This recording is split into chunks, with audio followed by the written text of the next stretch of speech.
The live TV, सच सबसे आगे।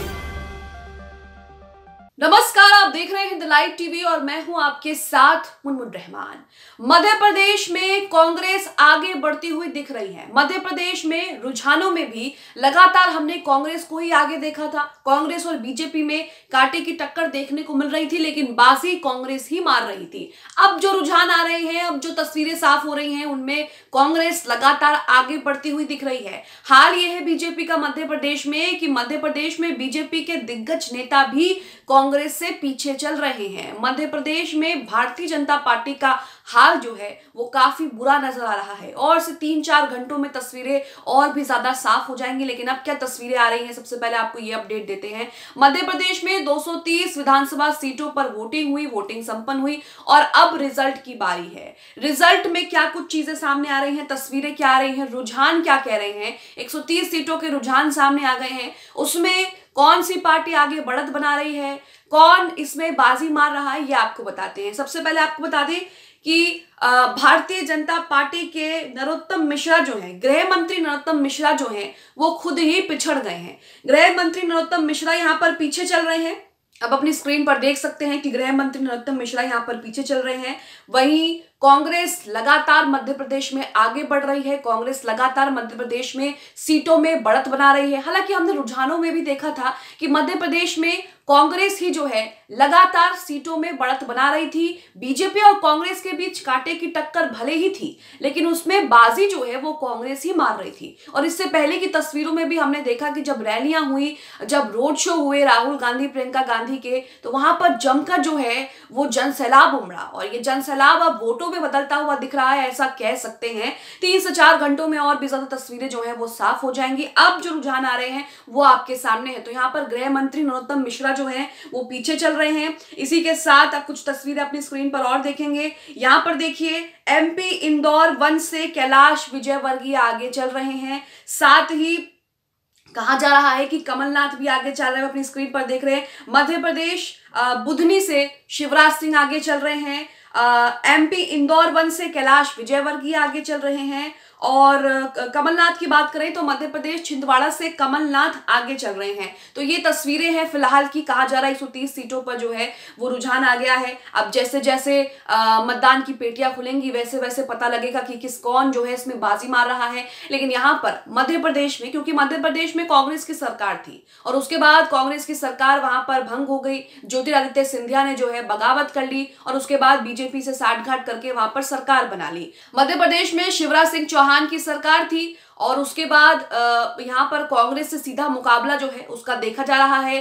कांग्रेस यहाँ पर बड़े बड़े दावे कर रही है कि मध्य प्रदेश में कांग्रेस की ही सरकार आएगी, क्योंकि जनता शिवराज सिंह सरकार से बेहाल हो चुकी है, उनसे परेशान हो चुकी है। लेकिन यहाँ पर शिवराज सिंह चौहान ने ऐन वक्त पर जो बड़ी बड़ी घोषणाएं की हैं वो भी बीजेपी का पलड़ा भारी कर सकती है। लाडली बहन योजना और तमाम योजना, महिलाओं को, बेरोजगारों को पैसे देना, इस तरह की तमाम योजना जो है वो मध्य प्रदेश में शिवराज सिंह चौहान ने ऐन वक्त पे बड़ी बड़ी घोषणाएं की हैं और इन घोषणाओं से बीजेपी को थोड़ा सा फायदा जो है वो पहुंच सकता है। हालांकि इन घोषणाओं के भीतर जाए और इन घोषणाओं के परिणामों की अगर बात करें तो परिणाम ज्यादा खास नहीं है। कई लोगों का कहना है कि उन्हें इन योजनाओं का लाभ मिला ही नहीं। लेकिन यहाँ पर एक पक्ष जो है वो कहीं ना कहीं बीजेपी के पक्ष में आ सकता है इन योजनाओं को लेकर। लेकिन बाकी सारी चीजें अगर मध्य प्रदेश में देखें तो उन्हें लेकर जो रुझान आए, जो एग्जिट पोल आए, जो भी चीजें आई, उसमें मध्य प्रदेश में कहीं ना कहीं बीजेपी सरकार से कई लोग परेशान थे और इसका फायदा यहाँ पर जो है वो कांग्रेस उठा सकती है। यहाँ पर आप देखिए कि 230 विधानसभा सीटों के लिए जो है चुनाव हुए। 130 सीटों पर कहा जा रहा है कि रुझान आए हैं और इसमें बीजेपी 47 सीटों पर है और कांग्रेस जो है वो 66 सीटों पर है। कांग्रेस को यहाँ पर 4 सीटों की बढ़त मिल रही है और बीजेपी को यहाँ पर 2 सीटों की बढ़त मिल रही है। वहीं राजस्थान, छत्तीसगढ़ और तेलंगाना में भी कहा जा रहा है कि बीजेपी का हाल बुरा है। राजस्थान में तो अशोक गहलोत की सरकार थी और उसके बाद कहा जा रहा है कि जो मुख्यमंत्री हैं, चौथी बार भी मुख्यमंत्री जो है वो अशोक गहलोत ही बनने जा रहे हैं। हालांकि अभी कुछ साफ नहीं कहा जा सकता, लेकिन 3 से 4 घंटों में 4 राज्यों में क्या कुछ तस्वीरें हैं वो बिल्कुल साफ हो जाएंगी। लेकिन मध्य प्रदेश में यहाँ पर आप देखिए कि नरोत्तम मिश्रा जो प्रदेश के गृह मंत्री हैं वो खुद ही पिछड़ रहे हैं, खुद ही पीछे हैं। तो बाकी दिग्गजों का या बाकी नेताओं का क्या हाल होगा। वहीं कहा जा रहा है कि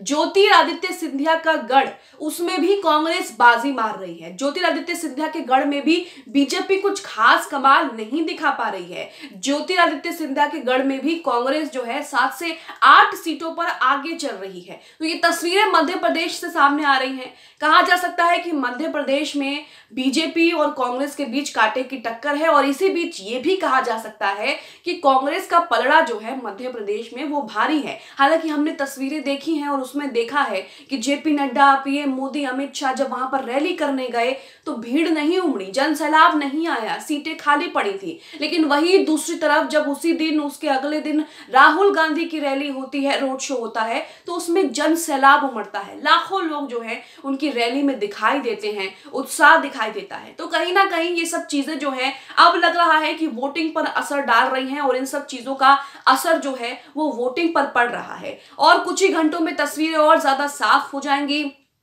पोस्टल बैलेट पेपर अभी निकले हैं और उसमें ये तस्वीरें सामने आ रही हैं। अब जैसे जैसे ईवीएम मशीन खुलेंगी, उनकी गिनती होगी, वैसे वैसे जो है यहाँ साफ होता रहेगा। वहीं आपको बता दें कि कौन सी पार्टी मध्य प्रदेश चुनाव को लेकर कौन सी पार्टी क्या बयान दे रही है। बीजेपी भी यहाँ पर दावा कर रही है कि हम जीतेंगे और कांग्रेस भी यहाँ पर दावा कर रही है। मध्य प्रदेश में कांग्रेस 130 से ज्यादा सीटें जीतेंगी, ऐसा दिग्विजय सिंह कह रहे हैं। मध्य प्रदेश में वोटों की गिनती शुरू होते ही कांग्रेस पार्टी के जो वरिष्ठ नेता है दिग्विजय सिंह ने कहा कि पार्टी 130 से ज्यादा सीटें जीतेगी और मध्य प्रदेश में सरकार बनाएगी। वहीं अगर बीजेपी की बात करें तो बीजेपी से नरोत्तम मिश्रा का क्या कहना है वो देखिए।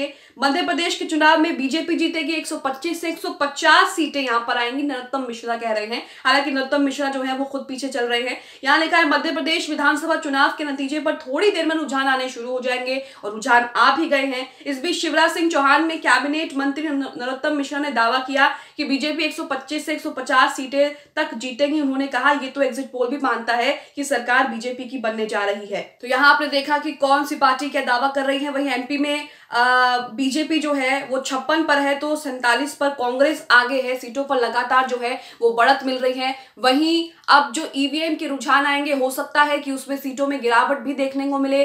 जो एग्जिट पोल है उसमें हमने देखा कि मध्य प्रदेश के, जो खास तौर पर मध्य प्रदेश के एग्जिट पोल की बात करें तो उसमें हमने देखा कि बीजेपी की कई एग्जिट पोल में बीजेपी की सीटें जो हैं वो घटती हुई नजर आई हैं। बीजेपी की कई सीटें घटी हैं और कांग्रेस की कई सीटें बढ़ी हैं। तो ऐसे में कहा जा सकता है कि मध्य प्रदेश में कांग्रेस का पलड़ा जो है वो भारी है और मध्य प्रदेश में कांग्रेस की बम्पर जीत होने वाली है। हालांकि जैसे जैसे तस्वीरें आएंगी वैसे वैसे चीजें और भी ज्यादा साफ हो जाएंगी। फिलहाल यहाँ पर आप देख ही रहे हैं कि 130 सीटों के रुझान जो है वो कांग्रेस के पक्ष में है और कांग्रेस को यहाँ पर जो है वो बढ़त बनाते हुए दिख रहे हैं। और इसी के साथ कांग्रेस के कई नेता जो है वो आगे भी चल रहे हैं। नरोत्तम मिश्रा पीछे हैं, वहीं कमलनाथ भी आगे चल रहे हैं। तो ये सब तमाम तस्वीरें आ रही हैं और जो भी अपडेट्स हैं आप उनके लिए हमारे साथ बने रहिए। मध्य प्रदेश में 4 राज्यों में विधानसभाओं के तमाम अपडेट्स के लिए हमारे साथ बने रहिए। जैसे जैसे अपडेट आएगी हम वैसे वैसे आपको अपडेट करते रहेंगे। मध्य प्रदेश चुनाव में क्या होने वाला है, किसका पलड़ा भारी है, आपको क्या लगता है, कमेंट बॉक्स में जरूर बताइए।